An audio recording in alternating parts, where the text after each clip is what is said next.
Hello students, एक बार फिर स्वागत है आपका अपने लर्निंग प्लेटफॉर्म लर्नोस्फेयर में।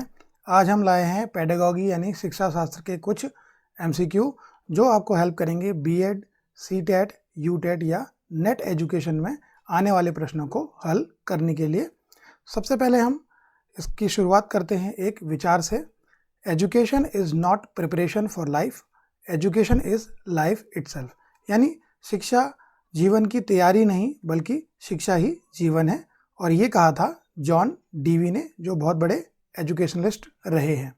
तो सबसे पहले स्टार्ट करते हैं। पहला क्वेश्चन, प्राथमिक विद्यालय के बच्चों को पढ़ाने के लिए यानी प्राइमरी लेवल के, तो ये कौन सा मेथड अच्छा रहेगा? तो सबसे पहले है व्याख्यान यानी लेक्चर विधि, प्रश्नोत्तरी यानी क्वेश्चन आंसर मेथड, फिर है गतिविधि यानी एक्टिविटी बेस्ड, या फिर पाठ्य पुस्तक यानी टेक्स्ट बुक। सबसे पहले हम देखेंगे आंसर इसका, तो ये रहेगा आपका गतिविधि आधारित यानी एक्टिविटी बेस्ड लर्निंग, क्योंकि छोटे जो बच्चे होते हैं वो ज़्यादा एक्टिविटी अगर उनसे कराएं तो वो ज़्यादा जल्दी सीखते हैं, तो ये गतिविधि आधारित विधि ठीक रहेगा। दूसरा क्वेश्चन है शिक्षक केंद्रित यानी टीचर सेंटर्ड जो लर्निंग होती है उसमें टीचर की क्या भूमिका होती है, वो क्या रोल निभाता है? तो एक डायरेक्टर का, सहायक का, मार्गदर्शक यानी मेंटोर, या फिर सलाहकार का, या कुछ सजेशन देंगे।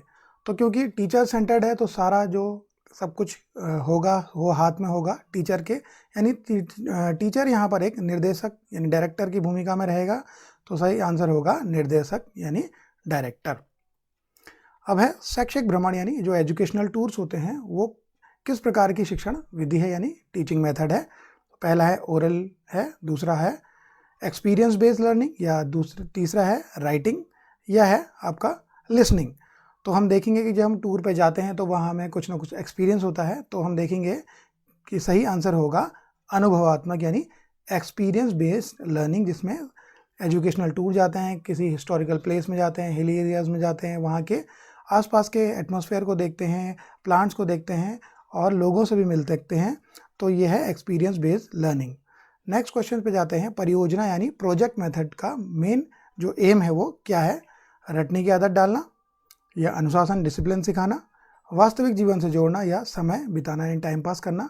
तो ये हमें जो प्रोजेक्ट मेथड है उसमें हम अपने प्रोजेक्ट के लिए लोगों से जाके मिलते हैं, कुछ डाटा इकट्ठा करते हैं, तो इसका मतलब हम वास्तविक जीवन से जुड़ते हैं, तो सही आंसर होगा वास्तविक जीवन से जोड़ना।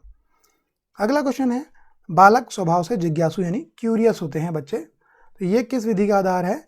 व्याख्यान यानी लेक्चर मेथड या प्रोजेक्ट विधि, वाचन यानी रीडिंग, कंठस्थ यानी इसको लर्न करना, रटना। तो हम देखेंगे कि प्रोजेक्ट जो विधि है इसमें क्या करते हैं, क्यूरियोसिटी होती है बच्चों को, तो वो जा कर के एक स्थान से दूसरे स्थान पर जाकर अपने प्रोजेक्ट के लिए डाटा इकट्ठा करते हैं, लोगों से मिलते हैं, उनसे क्वेश्चन पूछते हैं, तो अपनी क्यूरियोसिटी वो दूर करते हैं, तो सही होगा प्रोजेक्ट विधि या परियोजना विधि। अगला है प्रदर्शन यानी डेमोन्स्ट्रेशन मेथड जो है वो कौन से शिक्षण में अधिक उपयोगी है? तो पहला है गणित, इतिहास, विज्ञान या भूगोल। तो हम देखते हैं कि जो साइंस विषय होता है, साइंस सब्जेक्ट में बहुत सारे एक्सपेरिमेंट होते हैं, उनका डेमोन्स्ट्रेशन करना होता है, उनको दिखाना होता है बच्चों को, तो ये रहेगा सही आंसर विज्ञान। ठीक है, अगर विज्ञान ना हो तो गणित भी ठीक होगा। अगला है संवाद यानी डायलॉग विधि को किस और नाम से जाना जाता है, जिसमें एक दूसरे के बीच में डायलॉग्स होते हैं, दो लोगों के बीच में, या जैसे टीचर और स्टूडेंट के बीच में। तो पहला है वाचन यानी रीडिंग, इसमें कोई डायलॉग नहीं होता, बच्चा पढ़ता रहता है। प्रश्नोत्तर यानी क्वेश्चन आंसर, तो इसमें क्या होता है, टीचर क्वेश्चन पूछता है और बच्चे आंसर देते हैं। तीसरा है लेक्चर विधि यानी व्याख्यान विधि, और अगला है डेमोन्स्ट्रेशन मेथड। तो जो प्रश्नोत्तर विधि, इसमें टीचर कुछ क्वेश्चन पूछता है और बच्चे आंसर देते हैं, तो एक तरह से ये डायलॉग्स होते हैं उनके बीच में, तो ये कहा जाएगा आंसर सही प्रश्नोत्तर विधि। अगला है शिक्षक द्वारा बोलकर पढ़ाना किस विधि में आता है? तो ये क्या लेक्चर मेथड होगा, रीडिंग होगा, डेमोन्स्ट्रेशन होगा, या एजुकेशनल टूर? तो व्याख्यान यानी लेक्चर विधि में क्या होता है, टीचर एक जगह से पढ़ करके बोलता है, बच्चों को कुछ लेक्चर देता है, तो सही होगा आपका व्याख्यान यानी लेक्चर विधि। अगला है सहकारी अधिगम यानी कोऑपरेटिव लर्निंग का मुख्य उद्देश्य क्या है, मेन एम क्या है? तो पहला है प्रतिस्पर्धा यानी कंपटीशन बढ़ाना बच्चों के बीच में, या पर्सनालिटी डेवलपमेंट करना, या ग्रुप में लर्निंग करना, ग्रुप में सीखना, या आत्मनिर्भर बनाना, इंडिपेंडेंट बनाना। तो जो सहकारी अधिगम यानी कोऑपरेटिव लर्निंग होता है उसमें बच्चे क्या करते हैं, एक साथ मिलकर के ग्रुप्स में काम करते हैं, तो इससे क्या होता है, वो समूह में सीखते हैं। तो ये सही ऑप्शन होगा कि ग्रुप में लर्निंग। कक्षा में प्रश्न पूछना यानी क्वेश्चन पूछना किसका उदाहरण है? मूल्यांकन यानी इवैल्यूएशन, शिक्षण रणनीति यानी कोई स्ट्रेटजी है, या डिसिप्लिन है, या टाइम मैनेजमेंट है। तो बीच बीच में टीचर पढ़ाने में समय कुछ क्वेश्चन पूछते रहते हैं, तो ये है आपका शिक्षण रणनीति का उदाहरण है, यानी जो टीचर है को एक स्ट्रेटजी बनाता है पढ़ाने के लिए बच्चों को। अगला क्वेश्चन है मॉडल विधि का प्रयोग कब किया जाता है, यानी कोई मॉडल बना के दिखाना।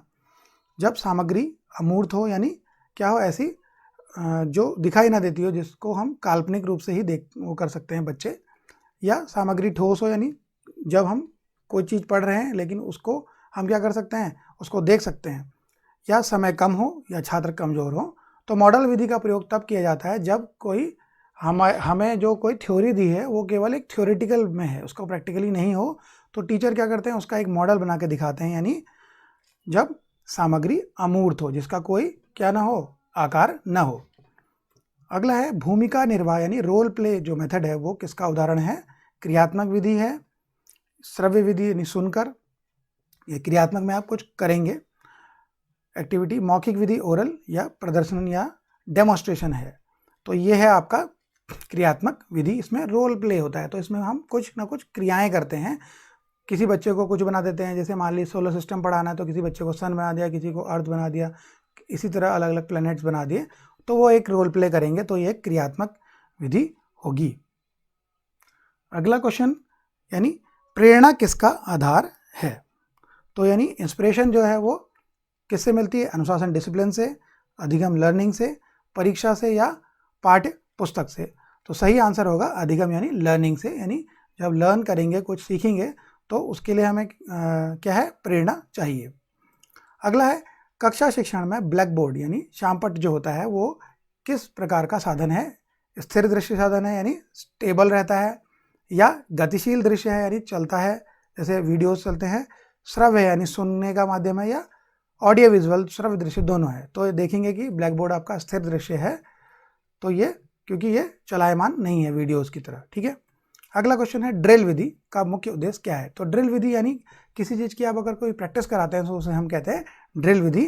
तो इसमें क्या रचनात्मकता यानी क्रिएटिविटी है, अभ्यास यानी प्रैक्टिस है, या कंपटीशन है, या एग्जाम्स है। तो ड्रिल विधि ये है अभ्यास, जैसे आप किसी चीज़ का अभ्यास करा रहे हैं, जैसे अच्छी लेख का अभ्यास करा रहे हैं, तो या फिर बोलने का अभ्यास करा रहे हैं, तो ये आपका क्या है, ड्रिल विधि हो जाएगी। अगला है संवाद यानी डायलॉग विधि का मुख्य लाभ क्या है?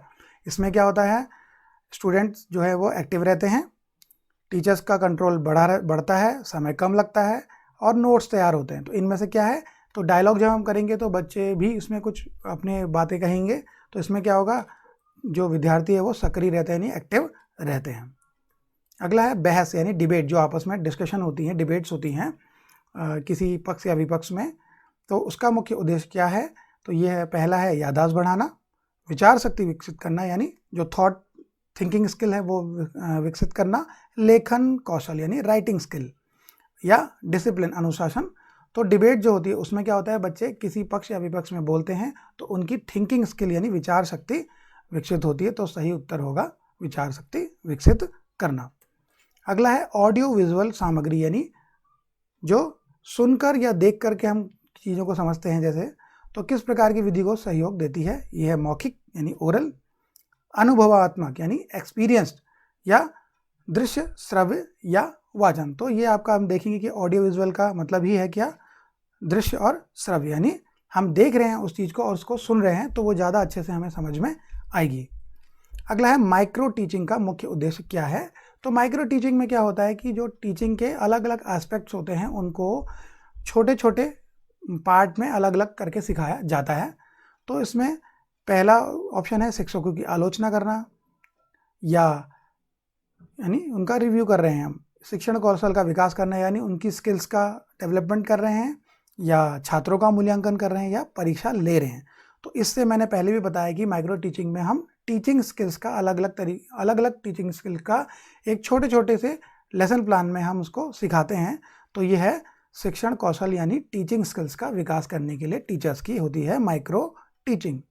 अगला है खोज आधारित, यानी जिसमें हम कोई क्या कर रहे हैं, खोज कर रहे हैं, ठीक है, डिस्कवर कर रहे हैं किसी चीज़ को। और क्या कह सकते हैं इसे, व्याख्यान विधि, अन्वेषण विधि, वाचन विधि। तो व्याख्यान तो लेक्चर हो गया, अन्वेषण यानी ये भी एक तरह से क्या है, डिस्कवर करना, और वाचन यानी रीडिंग, श्रवण यानी सुनना। तो आप देखेंगे कि अन्वेषण विधि जो है वो आपकी खोज आधारित अधिगम भी हम कह सकते हैं। अगला है समूह चर्चा यानी ग्रुप डिस्कशन जो होते हैं उनका मेन एम क्या होता है, लेखन कौशल, परीक्षा की तैयारी यानी जो राइटिंग स्किल है, या एग्ज़ाम की प्रिपरेशन कराने के लिए होती हैं, या जो विचारों का आदान प्रदान, अपने आइडियाज़ को हम एक दूसरे को देते हैं, या डिसिप्लिन। तो इसमें जब समूह में चर्चा करते हैं तो एक दूसरे से बात करते हैं, उससे हमारे विचार एक दूसरे से आदान प्रदान होते हैं, यानी विचार हम आइडियाज़ एक दूसरे को देते हैं। तो ये आपका ऑप्शन सी सही हो जाएगा, विचारों का आदान प्रदान। अब आते हैं प्रश्नोत्तरी विधि का मुख्य लाभ क्या है, यानी क्वेश्चन आंसर मेथड क्या होता है। इससे शिक्षक केंद्र होती है, यानी टीचर सेंटर्ड होती है, समय की बचत होती है, तर्क शक्ति का विकास होता है, या केवल याददाश्त बढ़ती है। तो इसमें हम देखेंगे कि लॉजिकल थिंकिंग जो है वो बढ़ती है, यानी तर्क शक्ति का विकास होता है। अगला है कक्षा में चार्ट का प्रयोग, यानी जो हम चार्ट लगाते हैं उनका जो प्रयोग करते हैं वो किस प्रकार की जो है वो टीचिंग एड है, सामग्री है। श्रव्य है यानी सुनने वाली है, दृश्य है देखने वाला है, या सुनने और देखने दोनों का है, यानी ऑडियो विजुअल दोनों है, यानी यहाँ पर ऑडियो वीडियो या ऑडियो विजुअल, और डी है ओरल। तो हम चार्ट को देखते हैं, केवल क्या है ये दृश्य माध्यम है, यानी खाली विजुअल माध्यम है, तो ये दृश्य माध्यम होगा। अगला है प्रोजेक्ट विधि यानी परियोजना विधि या प्रकल्प विधि का जो है जनक, यानी फादर ऑफ प्रोजेक्ट जो मेथड है वो किसे कहा जाता है, वो कहा जाता है किल पैट्रिक को। प्रोजेक्ट विधि, इन्होंने प्रोजेक्ट विधि का आविष्कार किया था, ठीक है। अगला है कक्षा शिक्षण में प्रश्न पूछना किस कौशल से संबंधित है, यानी जो अगर हम प्रश्न पूछ रहे हैं तो कैसा कौशल है, यानी जो टीचर बार बार प्रश्न पूछते हैं बीच बीच में, तो व्याख्यान लेक्चर मेथड का है। टीचिंग यानी प्रश्न का है, क्वेश्चनिंग मेथड है, या ब्लैक बोर्ड कौशल है, या समापन कौशल है। तो हम देखेंगे कि प्रश्न कौशल में आता है, क्योंकि प्रश्न पूछना बच्चों से वो भी एक आर्ट है कि किस प्रकार का आप प्रश्न पूछते हैं, यानी जिस जैसा आप प्रश्न पूछेंगे बच्चों से वैसा ही आपको आंसर मिलेगा। तो ये रहे आपके पेडागॉजी के 25 क्वेश्चंस। आई होप कि आपको ये वीडियो अच्छा लगा होगा, तो इसे लाइक करें और हमारे चैनल को सब्सक्राइब करें, और इस वीडियो को ज़्यादा से ज़्यादा अपने दोस्तों और क्लासमेट्स के बीच में शेयर करेंगे। थैंक यू, धन्यवाद।